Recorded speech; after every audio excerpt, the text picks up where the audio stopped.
Well, howdy, howdy, howdy. Nearly senior citizen here. Greetings, boys, girls, and all of our non-binary friends. And remember, no matter who you are valid. Thumbs up for that. And remember, when I turn 62, if I'm still alive, my username becomes finally senior citizen. So, yay. I had therapy today, and I am running a bit slow and behind because of that mentally. I mean, things get dragged up, they have to settle back down. Not a bad thing. Everyone who goes to therapy deals with this. Also, to my surprise, after saying we're not going to have any winter, the winter passed us by, I went outside this morning to call my sister. There was snow. So it snowed, and they've been shoveling out the path and all that. There's a lot of snow out there. I have the new shoes that I bought, which are boot-like. Well, they're boots, they're work boots, and they're waterproof, and they've got good nubbly bases, so hopefully they'll last a while. And I'm going to wear those when I go out walking because I don't need to fall down and break anything. Yay for that.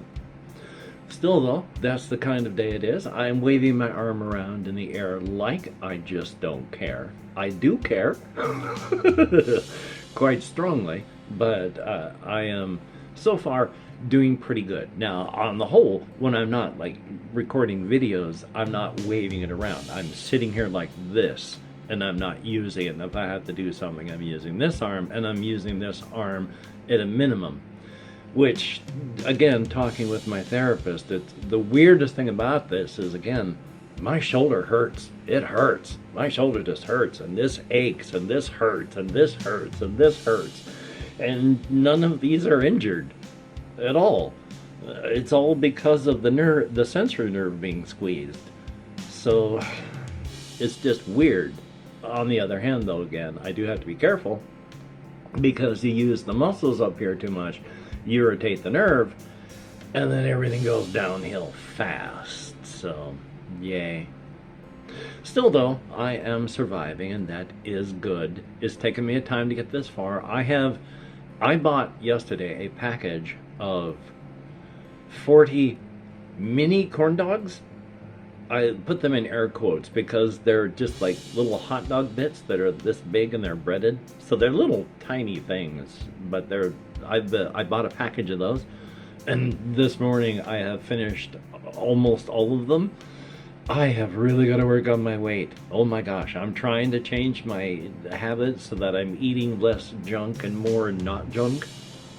And I've got to increase my activity level.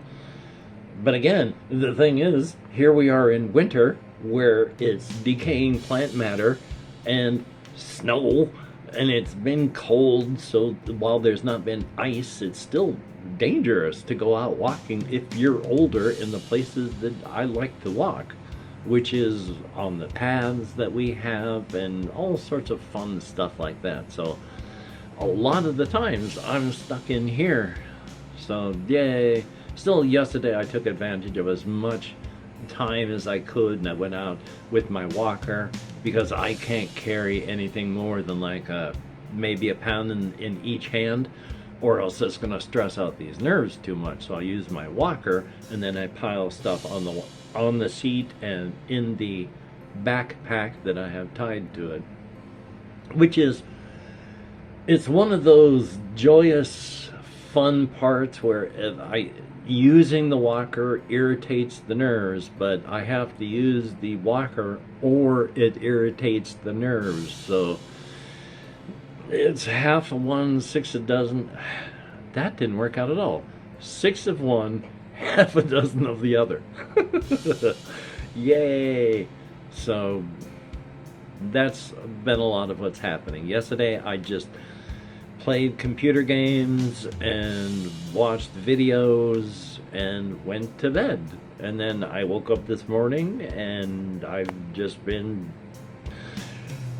was awake, snow, dealing with just living, therapy, dealing with after, eating food. Now I'm recording. My life is not very much because of the bloody weather.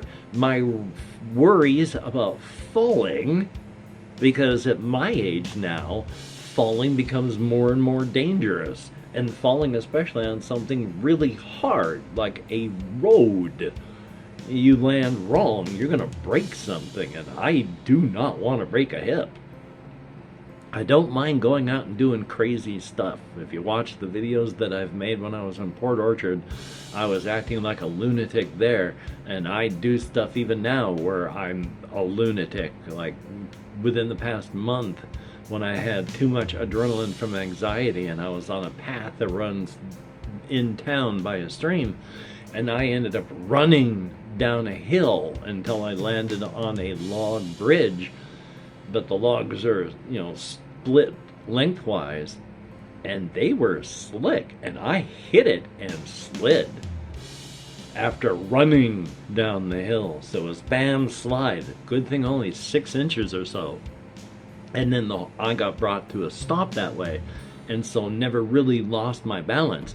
But while it was happening, it was like, oh my God, am I going to hit hard? And then boom, and then back down. So it can happen anywhere, anytime, to anyone, especially if you have stairs wherever you live. Stairs are very, very good for you. They are incredibly healthy. The added stress of going upstairs on just a daily level adds years to your life. And at the same time, stairs are incredibly dangerous because they kill people every year. So you got to be careful with absolutely everything. What was my point on all that? I don't know. I do want to talk about some other stuff that I do have written up here. I don't have much, but I'm going to talk about it because, hey, ADHD. One of the things that I've got that I'm going to talk about, the way I wrote it down up there, just because I saw somebody else do a video specifically on it, and I watched this person. They do a lot of videos about politics, about irony. It's to the point that I don't even understand when they're being ironic, non-ironic, or meta-ironic half the time. But then I have troubles reading people anyway. But this fellow was talking about the passing of this too-mad individual, whom he said, he had met and tried to deal with, was not a friend of, but had met, and not really wonderful or great, but none of those things deserve not being alive for anymore. And he was failed in many ways, never had a chance to be anyone that wasn't internet related. And yeah, it's really sad and depressing. I mean, I get sad and depressed, as I've mentioned, when I talk about people who are approximately my age, within about 5-10 years older, that are dying, because I am approaching that wall quickly, and I am not anticipating the cessation of metabolic processes because I enjoy metabolizing.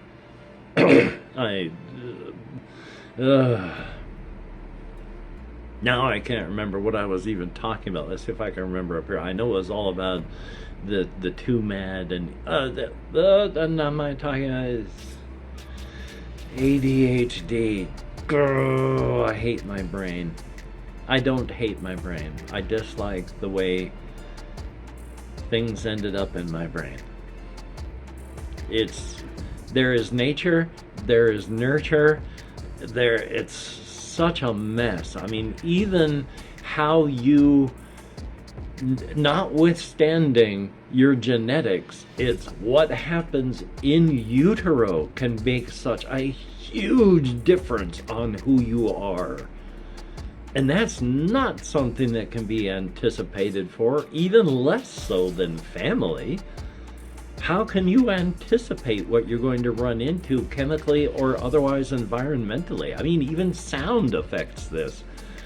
They've even discovered the trauma of arachnophobia can be passed down, and that is not genetic. The original one is, the rest are not. So it's like, what's expressing? How are these happening? I've raised questions that I don't even know why. Aside from, oh yes, I was talking about all these old people, but that's not changing the fact that for people that are younger than me, what it must be like to see your contemporaries kicking off. I mean, that's, when you got a whole life ahead of you, that hits different. I mean, I remember when I was just a few years graduated out of high school, when a friend of mine, who I can semi-trace events and how these things happened, because his mother had had a nasty divorce, she was extra clingy to this person that was the friend of mine, to the point that he struggled for his own independence, so he did things that weren't her things to express who he was. And one of those things was riding motorcycles. And even though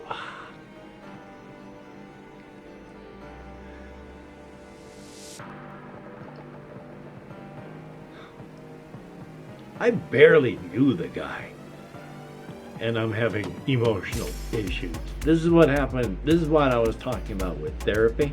Stuff gets raised up, emotional connections that you can't control, and then later you start to talk about something and it hits some of that stuff that gets dragged up that would normally be buried, and then you're hit with it. So yeah, he died at age somewhere between 19 and 23. So in my head, he'll always be that age.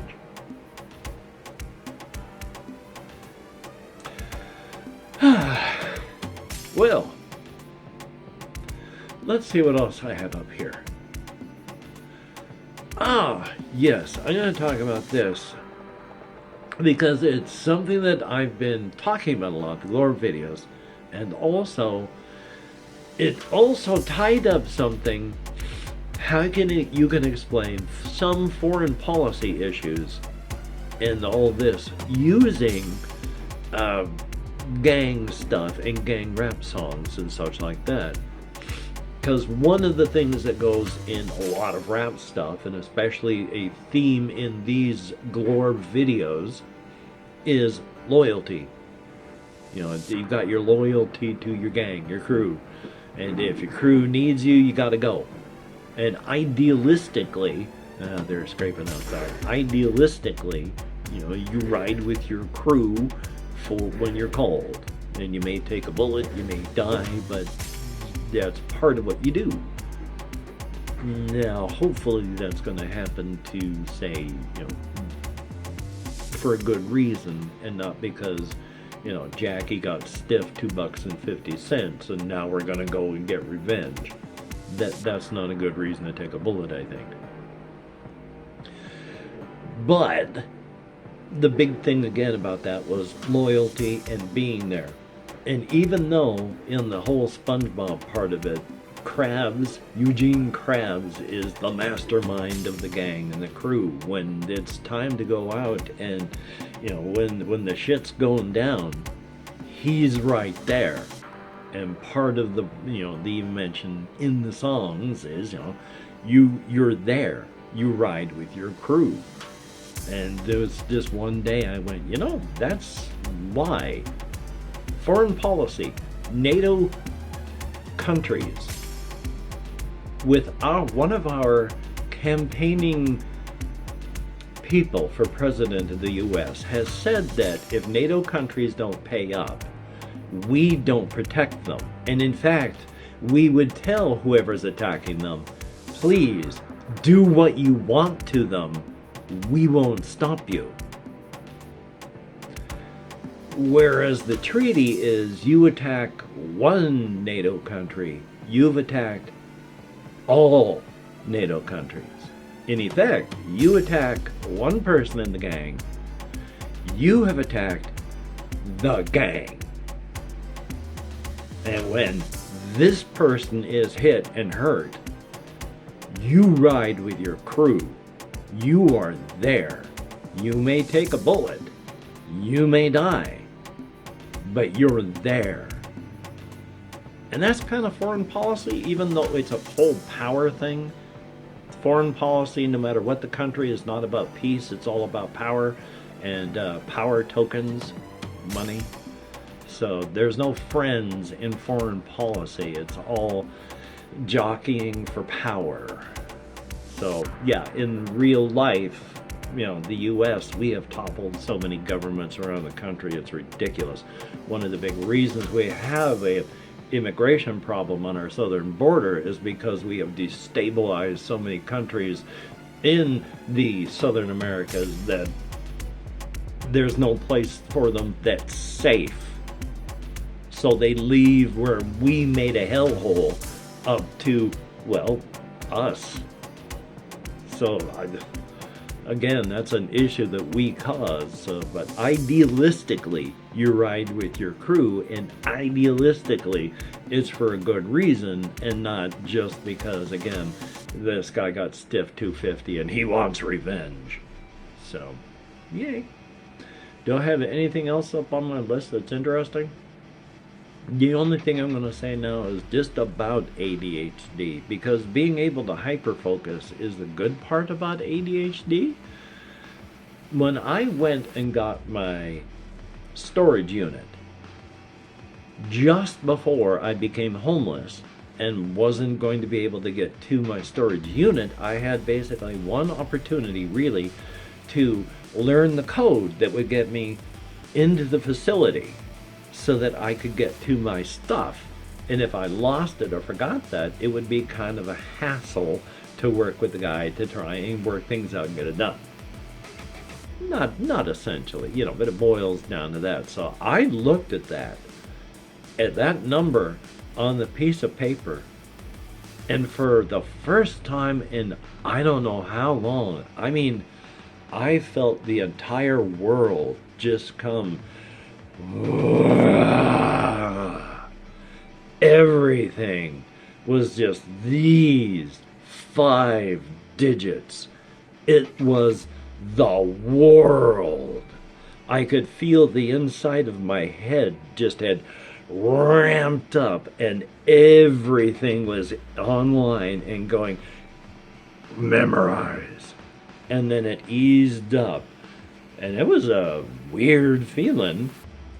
But I have had no problems remembering that number. I even have muscle memory for it before I had even typed it into the keypad. So, hyper focusing when you've got ADHD is a superpower, but oh boy. Anyway, I am so unfocused. Hopefully my meds are waiting for me in my mailbox, though I doubt it. We shall see. Hopefully maybe I've even got mail. You never know. If you are a Patreon patron, thumbs up, thank you. When I can safely hold out my arm or hold it down, and then even putting my keyboard down here, I have to raise and do odd things because your arm is not just in a totally natural position to type. Which of course stresses this. Life is life. But I'm going to try and record something and then get it edited and uploaded. But thank you very much if you are a Patreon patron. When I can, I will get your names up here again. I promise. But until that time, when you look in the mirror, know that you're looking at someone who is both beautiful and awesome. Thumbs up for that. For everybody that leaves me comments, I read and appreciate each and every one of them, even if I cannot answer them. I try to answer as many as I can, even with this, although I gotta be careful again, it's getting kind of sparkly in there. So, yay. But thank you each and every one of you that does leave comments. Again, it is appreciated. So I'm just going to go for walkies as soon as this is all uploaded and done, because I got some stuff that I want to try and get done, as well as physical activity. It's harder to get it up here, but I need to get it even though it's winter. Ah! Hopefully you can get done the things that you want to get done. That would be a very good thing. But if not, survival is important. Let it go at that. Definitely a good thing. So, until we meet again, you take care. Have a great day today. I will see you on the flip side, and that is indeed a very, very good thing.